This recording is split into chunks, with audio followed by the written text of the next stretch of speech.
साथी नमस्कार। एक बार फिर से आप सभी का गायत्री आदर्श उच्च माध्यमिक विद्या मंदिर त्योरी के इस YouTube चैनल पर स्वागत है। जैसा कि हमने पूर्व की कक्षा में correct form of the verb present simple tense की अपन ने शुरुआत की थी और उसकी एडवर्ब हमने देखी थी। इस क्लास का अपन शुरुआत करते हैं कि कुछ एग्जाम्पल है जो आपको टेस्ट के माध्यम से दिए गए थे, उनका सॉल्यूशन इस पार्ट के अंदर किया जाएगा। जैसा कि ये सभी एग्जाम्पल आपके पास उपलब्ध है, इसका सॉल्यूशन देखते हैं। चलिए, परीक्षा में किस प्रकार का वाक्य आएगा ये आपके सामने लिखा है। Fill in the blanks. Blanks का तात्पर्य है रिक्त स्थान।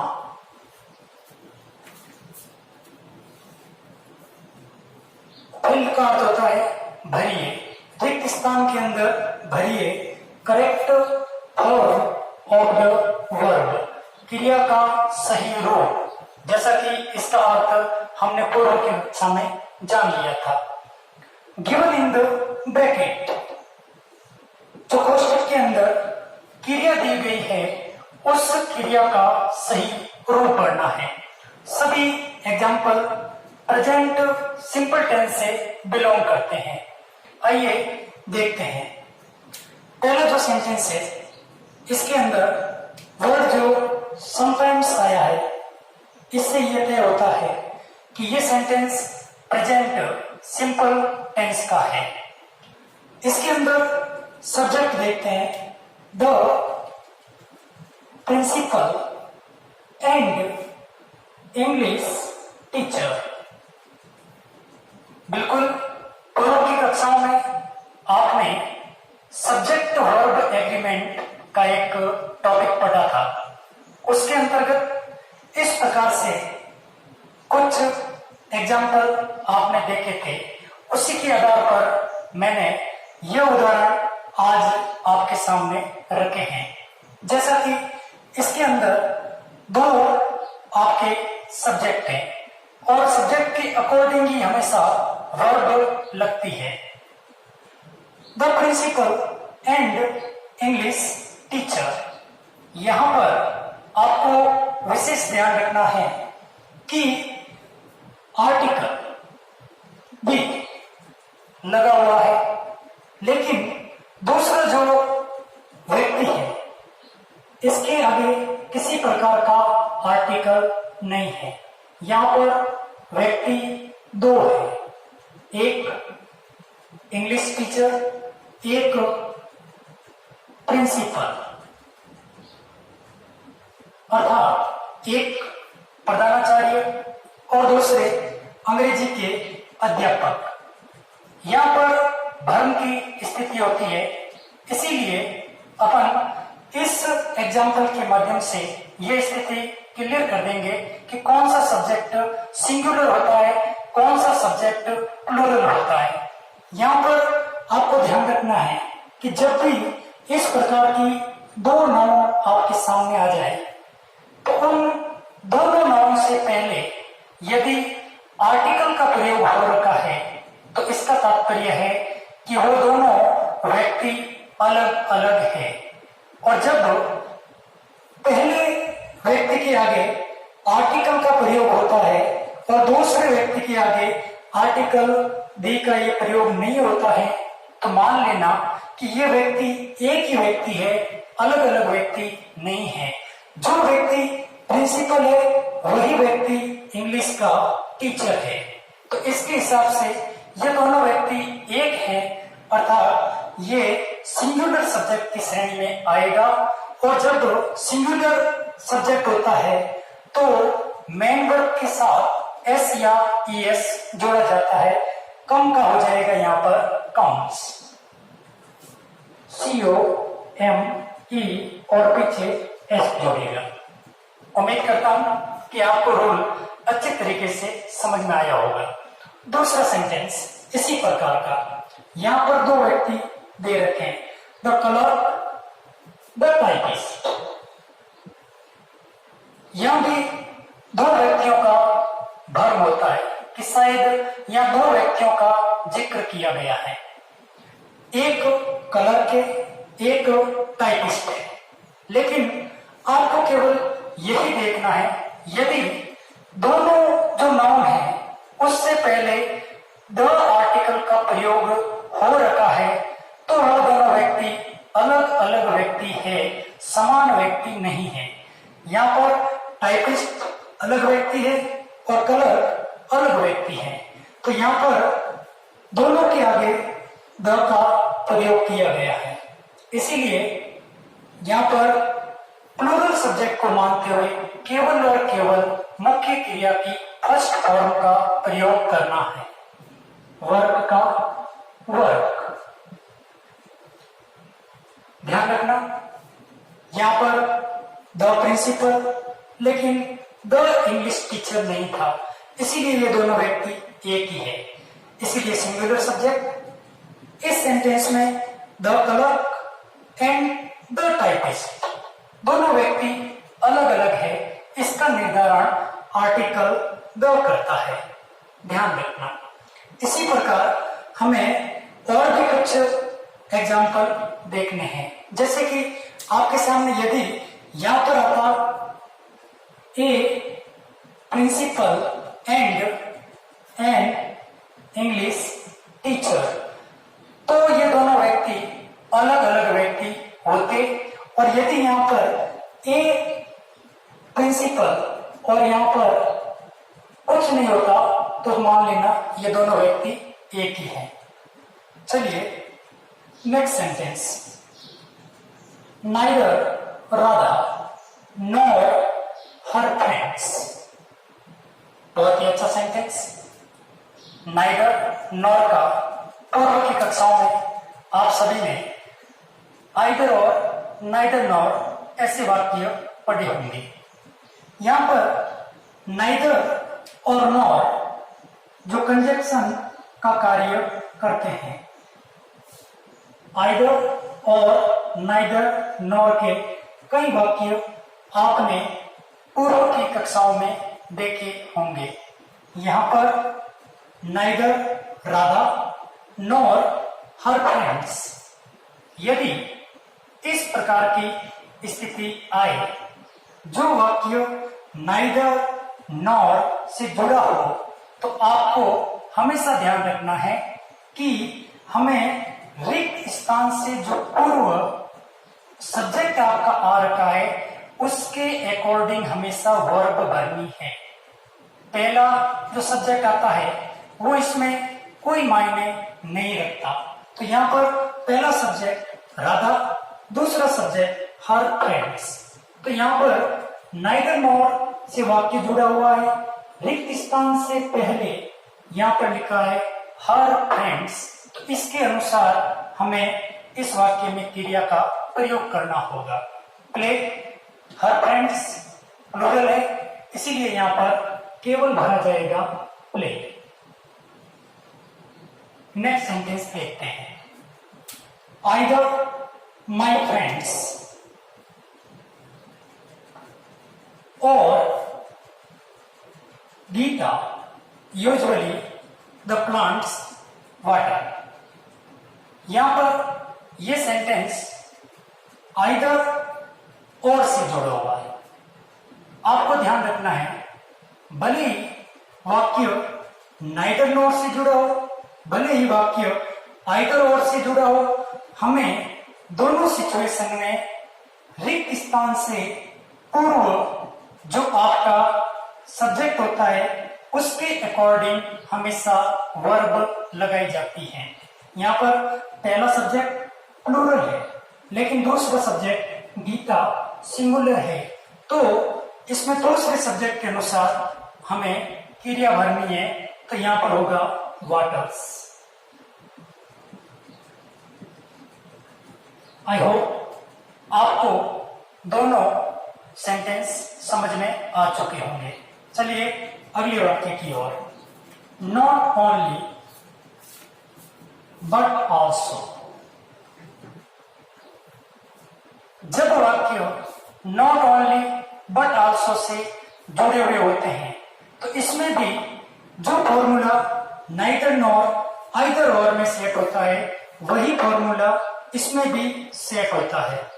ध्यान रखना, भले वाक्य नाइदर नॉर का हो, भले वाक्य आइदर और का हो, भले वाक्य नॉट ओनली बट आल्सो का हो, इनमें आपको रिक्त स्थान से जो पूर्व में आपका सब्जेक्ट है उसके अनुसार क्रिया लगानी है। तो यहाँ पर पहला सब्जेक्ट सी है जो सिंगुलर है और दूसरा सब्जेक्ट हर फ्रेंड्स जो प्लूरल है। हमें ध्यान रखना है रिक्त स्थान से पूर्व जो आपका सब्जेक्ट होता है उसके अनुसार क्रिया का प्रयोग किया जाता है। हर फ्रेंड्स प्लूरल है, इसीलिए यहाँ पे होगा रीड। नोट कर लेना, नाइदर नॉर आइदर और नॉट ओनली बट आल्सो, इनमें दूसरे वाक्य के अनुसार, दूसरे अपने सब्जेक्ट के अनुसार ही हमें क्रिया भरनी है। नेक्स्ट सेंटेंस, बोथ एंड, ये भी बोथ एंड से जुड़ा हुआ है। यहां पर भी दो सब्जेक्ट हैं, पहला आई जो प्लूरल है और दूसरा ही।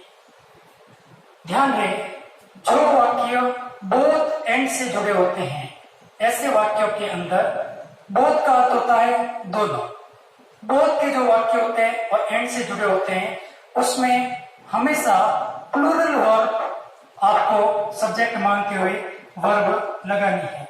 जैसे ये बोथ एंड का है तो यहाँ पर सब्जेक्ट को प्लूरल माने और वर्ब की केवल फर्स्ट फॉर्म।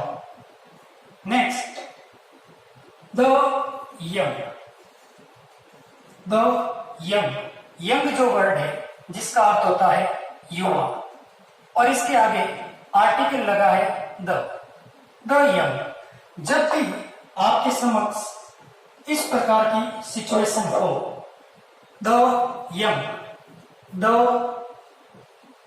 रिच, रिच का अर्थ होता है धनी, यंग का अर्थ होता है युवा, पुअर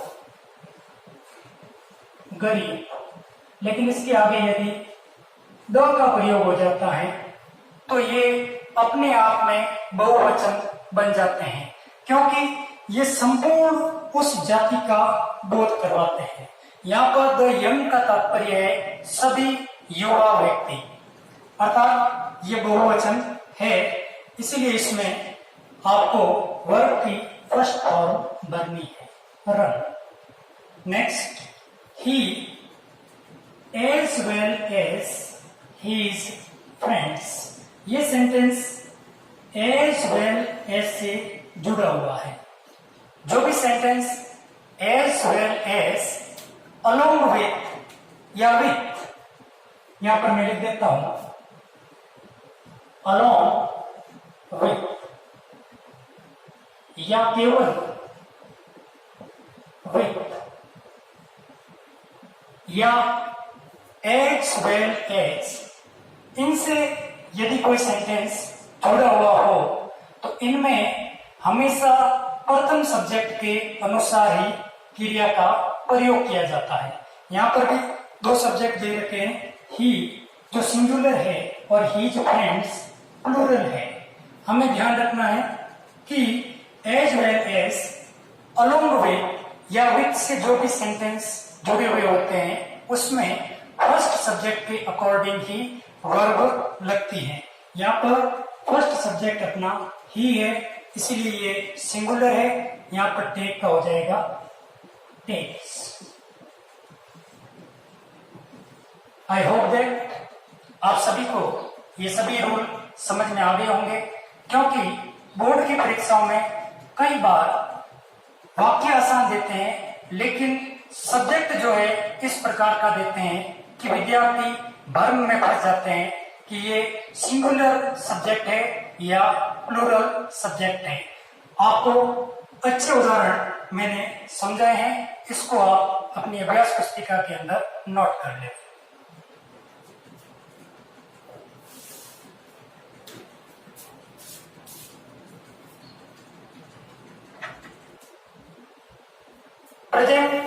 सिंपल टेंस और कहाँ लगता है, पूर्व में अपने एडवर्ब्स देखे उनके साथ लगता है प्रेजेंट सिंपल टेंस। आइए कुछ अन्य रूल विथ यूनिवर्सल ट्रूथ, सार्वभौमिक सत्य के साथ हमेशा प्रेजेंट सिंपल टेंस का प्रयोग किया जाता है। क्या होते हैं सार्वभौमिक सत्य? अर्थात इस पृथ्वी या इस ब्रह्मांड की जिस समय रचना हुई थी उस समय से लेकर आज तक जो चीजें बिना परिवर्तन हुए एक ही दिशा के अंदर चल रही है उसको कहते हैं सांसारिक सत्य या सार्वभौमिक सत्य। जैसे सूर्य पूर्व दिशा से उदय होता है, पहले भी होता था, आज भी होता है और भविष्य के अंदर भी होता रहेगा। इसी प्रकार सूर्य पश्चिम दिशा में अस्त होता है। इसी प्रकार तारे रात को चमकते हैं। पृथ्वी सूर्य के चारों ओर चक्कर लगाती है। ये सभी सार्वभौमिक सत्य के अंतर्गत आते हैं। इन सभी वाक्यों के अंदर हमेशा प्रेजेंट सिंपल टेंस भरा जाता है। इन वाक्यों में किसी प्रकार का कोई पहचान सूचक शब्द या एडवर्ब नहीं आती है। हमें इन वाक्यों का अर्थ देखते हुए यह आभास अंदर लाना है कि यह वाक्य प्रेजेंट सिंपल टेंस का है, क्योंकि ये सार्वभौमिक सत्य है या यूनिवर्सल ट्रूथ है। चलिए पहला sentence, the sun in the east, सूर्य इन द ईस्ट पूर्व दिशा के अंदर, राइज का अर्थ होता है उदय होना। उदय होना, राइज एक मेन वर्ब है। तो सूर्य पूर्व दिशा में उदय होता है, बिल्कुल सार्वभौमिक सत्य है। तो यहाँ पर द सन सिंगुलर सब्जेक्ट है, इसीलिए राइज का हो जाएगा राइजेस। इसी प्रकार दूसरा सेंटेंस, द सन, सूर्य इन द वेस्ट, पश्चिम दिशा। सेट, सेट का अर्थ होता है अस्त होना।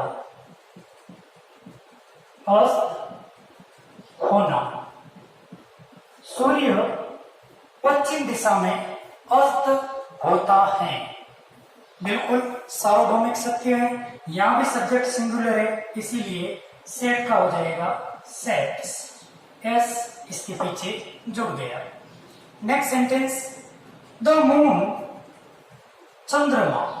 जैसा कि आपने पूर्व की कक्षाओं में आर्टिकल का अध्ययन किया होगा, उसमें संसार के अंदर जो वस्तु एक ही है उस नाउन के आगे हमेशा दी आर्टिकल का प्रयोग किया जाता है।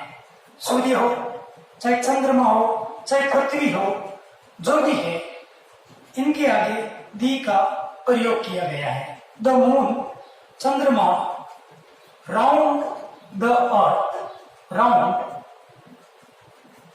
द अर्थ, रिवॉल्व, रिवॉल्व का मतलब चारों ओर घूमना, चारों ओर घूमना। बिल्कुल ये भी एक सांसारिक सत्य के अंतर्गत आता है कि चंद्रमा पृथ्वी की चारों ओर परिक्रमा करते हैं या घूमते हैं। तो रिवॉल्व इसके पीछे एस जुड़ जाएगा।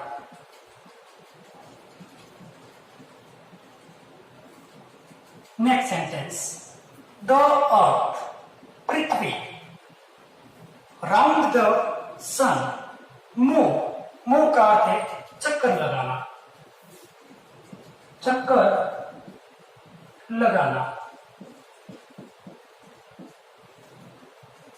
इसका तात्पर्य ये हुआ कि पृथ्वी सूर्य के चारों ओर चक्कर लगाती है। ये भी सार्वभौमिक सत्य है, यूनिवर्सल ट्रूथ है।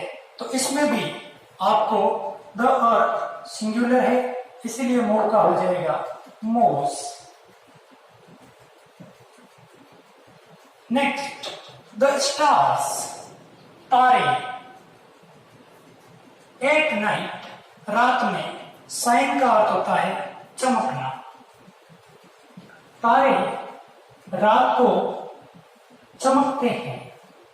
दिन के अंदर ना तो कभी पहले भी तारे दिखाई देते थे, ना आज भी दिखाई देते हैं। तारे केवल रात के अंधेरे में, जब सूर्य अस्त हो जाता है, उसके बाद ही दिखना प्रारंभ होते थे, और आज भी होते हैं और भविष्य में भी होते रहेंगे। यह ध्यान रखना, द स्टार्स, तारे बहुवचन है, प्लूरल सब्जेक्ट है, इसीलिए यहाँ पर आपको एस या ईएस क्रिया के साथ नहीं जोड़ना है, क्योंकि सब्जेक्ट प्लूरल होते ही यहाँ पर केवल आपको मेन वर्ब की फर्स्ट फॉर्म का प्रयोग करना है। बिल्कुल आप इसको अच्छे ढंग से समझते हुए अपनी अभ्यास पुस्तिका के अंदर नोट करें।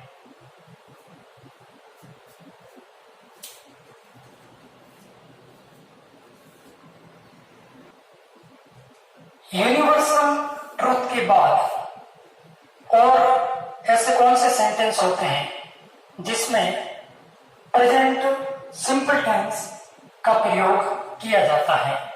देखते हैं। With scientific and mathematics principle, scientific वैज्ञानिक, जो विज्ञान के आधार पर होते हैं। मैथमेटिक, गणित के।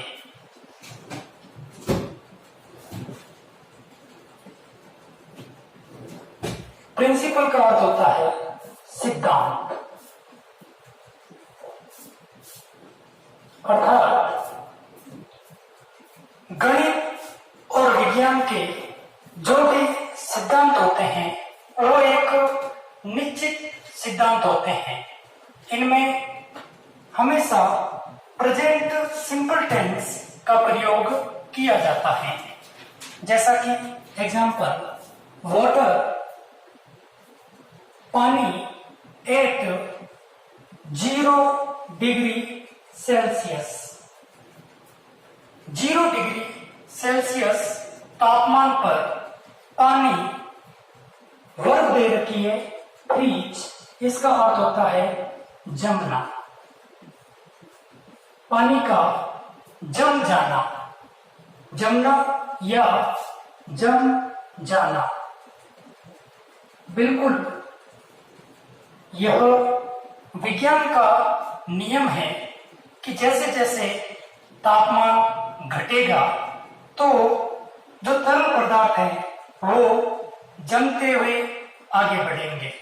पानी 0 डिग्री के तापमान पर जम जाता है।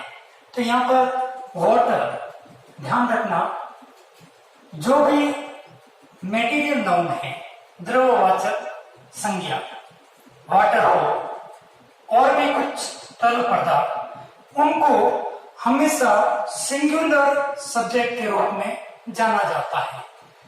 वाटर सिंगुलर है, फ्रीज FREEZ। ध्यान रखना, यहां पर अपने एस या ईएस जोड़ने के नियम में हमने सीखा था कि जिस मेंबर के अंत में जेड हो उसके पीछे ईएस जोड़ा जाता है, तो फ्रीज का हो जाएगा फ्रीजेस। विज्ञान का नियम, पानी 0 डिग्री सेल्सियस पर जम जाता है, ये विज्ञान का नियम है। इसमें कोई पहचान सूचक शब्द एडवर्ब नहीं आएगी, आपको प्रेजेंट सिंपल टेंस की हिसाब से इसको भरना है। Next, water, hydrogen and oxygen. Content, content का तात्पर्य है इसमें मात्रा पाई जाती है, मात्रा का होना। बिल्कुल जल का जो सूत्र है विज्ञान के अंदर आपने पढ़ा होगा कि जल में हाइड्रोजन और ऑक्सीजन की मात्रा पाई जाती है और यही जल का सूत्र भी होता है। यह भी विज्ञान का नियम है। इसमें भी प्रेजेंट सिंपल टेंस के हिसाब से पूर्ति की जाएगी। यहाँ भी वाटर सिंगुलर है तो कंटेन का हो जाएगा कंटेन्स। नेक्स्ट सेंटेंस, ए स्क्वायर, स्क्वायर का अर्थ होता है वर्ग। फोर साइड, और साइड इसका मतलब है और चार, साइड का अर्थ होता है भुजा।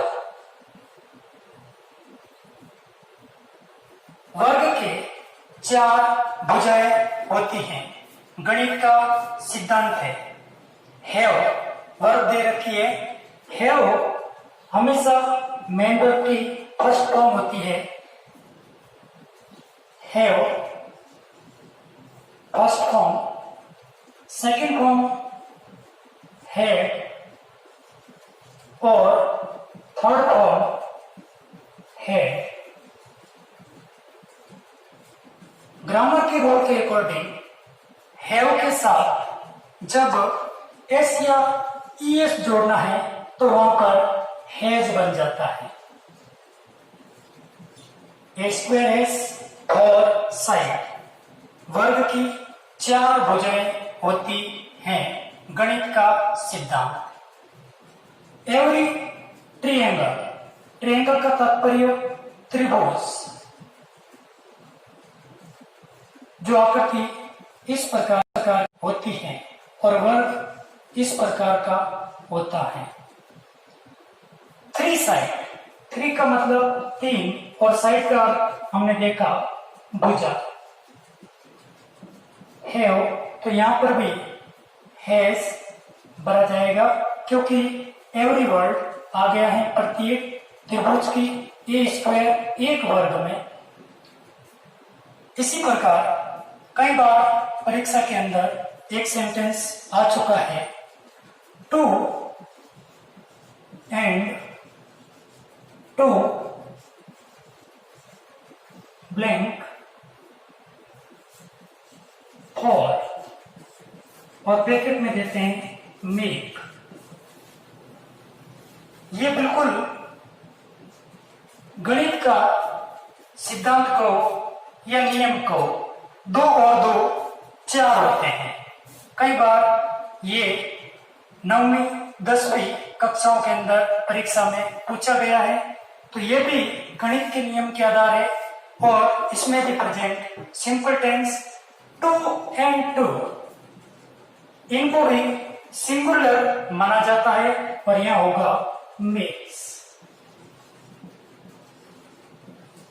आई होप दैट आपको साइंटिफिक और मैथमेटिक के जो प्रिंसिपल आधारित जो भी सेंटेंस आते हैं उनको प्रेजेंट सिंपल टेंस में रखना है।